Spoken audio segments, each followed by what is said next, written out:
Bonjour à tous et bienvenue dans cette leçon d'organisation et gestion de données. Aujourd'hui, nous allons aborder les tableaux et les graphiques.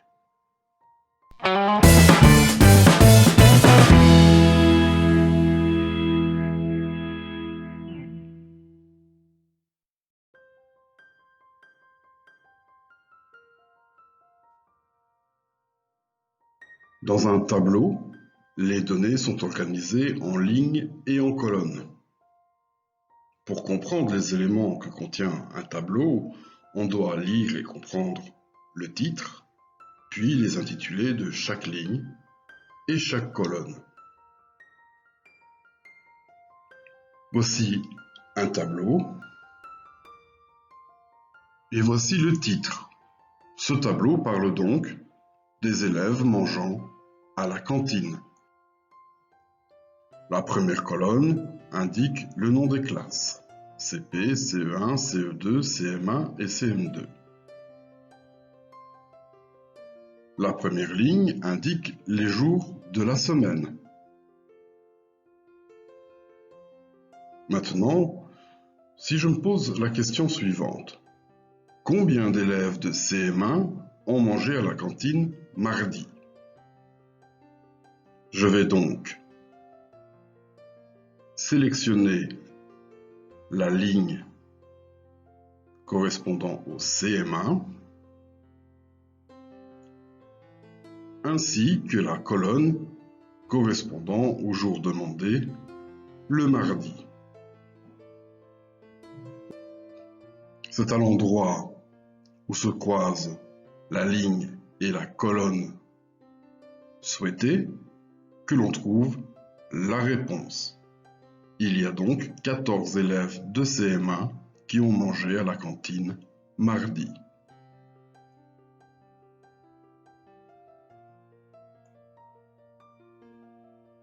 Un graphique permet de représenter des données numériques. Il existe plusieurs sortes de graphiques. Premièrement, le camembert. Un camembert, c'est un graphique de forme circulaire. Par exemple, voici un tableau à double entrée avec la répartition des enfants en fonction de leur couleur de cheveux. Et voici le camembert. On voit facilement les différences. On peut comparer d'une manière visuelle très aisément les différentes catégories. Deuxièmement, l'histogramme. L'histogramme, c'est un graphique qui est en bâton. Regardons l'exemple qui suit.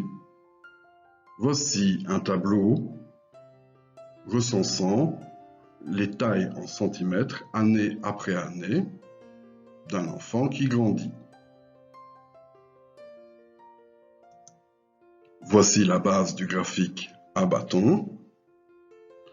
Nous allons maintenant positionner le premier bâton correspondant à l'âge d'1 an et la taille en centimètres.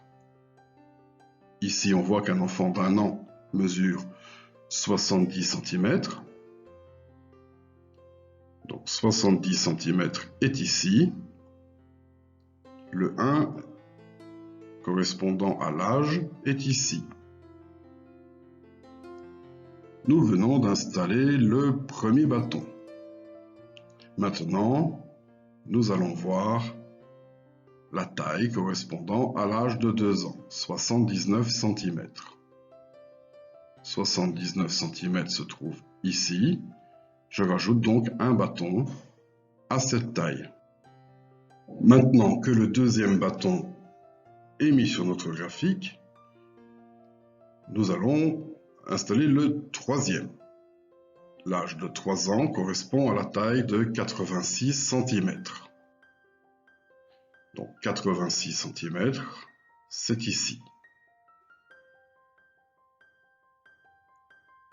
Je rajoute le bâton et je continue.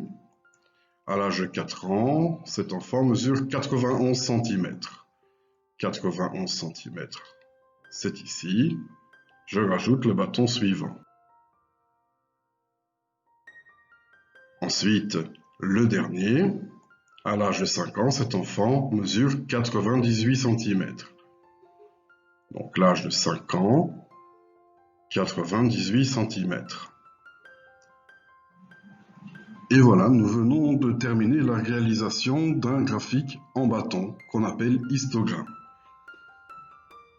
Ce type de graphique nous permet de montrer une évolution, mais nous permet aussi, tout comme le camembert, de voir facilement les différences entre chaque année et de pouvoir comparer.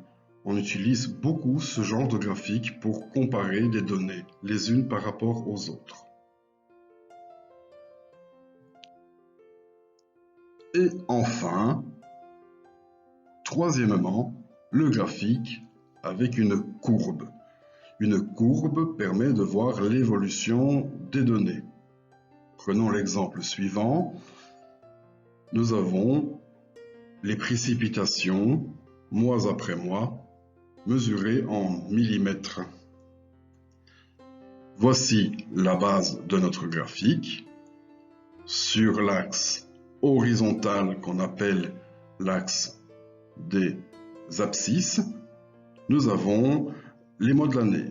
Sur l'axe vertical, ordonné, nous avons les hauteurs de pluie en millimètres. Nous allons maintenant placer le premier point. En janvier, il est tombé 64 mm de pluie. Le mois de janvier est ici. Nous allons donc trouver le point au niveau 64. Le premier point est tracé. Nous allons maintenant trouver le second. Au mois de mars, il est tombé 45 mm. Le mois de mars est ici. La ligne de 40, 45 est un petit peu au-dessus.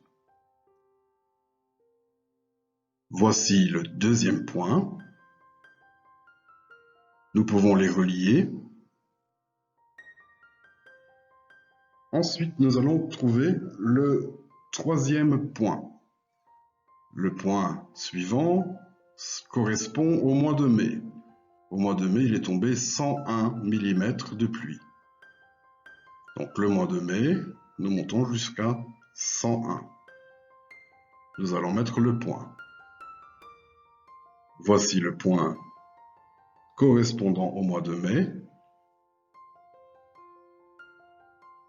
Ce point est relié au précédent. Au mois de juillet, il est tombé 108 mm de pluie. Voici le mois de juillet. Juillet est ici. Nous allons installer le point à la hauteur de 108 mm. Voilà. Le point est installé et relié au point précédent. Continuons avec le mois de septembre où il est tombé 161 mm de pluie. Voici le mois de septembre et voici 161. C'est un petit peu au-dessus de la barre des 160. Je mets le point et je cherche maintenant le point suivant. Donc en novembre, il est tombé 66 mm de pluie. Donc 60 est ici, 66 en novembre. Donc le point se situe ici.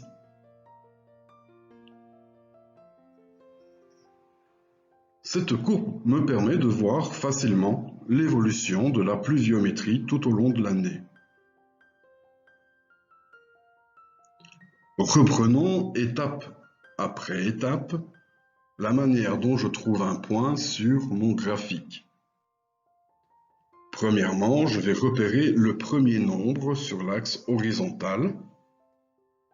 Donc, ici, imaginons que nous cherchons le point P qui se trouve sur le 4 horizontal, donc le 4 en abscisse, et le 5 vertical, donc le 5 en ordonnée.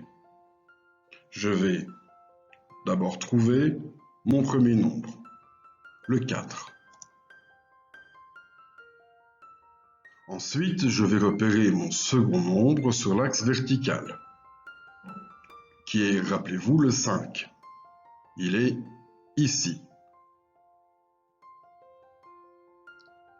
Ensuite, je vais pouvoir placer mon point qui est situé à l'intersection du quadrillage. Voyons d'abord avec le 5, ensuite le 4. À l'endroit où ils se rencontrent, je retrouve mon point. Et voilà, nous venons de trouver le point P, situé en ordonnée 5 et en abscisse 4. Et voilà, c'est terminé pour aujourd'hui. J'espère que vous aurez apprécié cette vidéo. N'oubliez pas de vous abonner. Cliquez sur la petite cloche des notifications afin d'être informé en temps réel des nouveautés sur votre chaîne. Et bien sûr, un petit pouce bleu, ça fait toujours plaisir. À bientôt et portez-vous bien.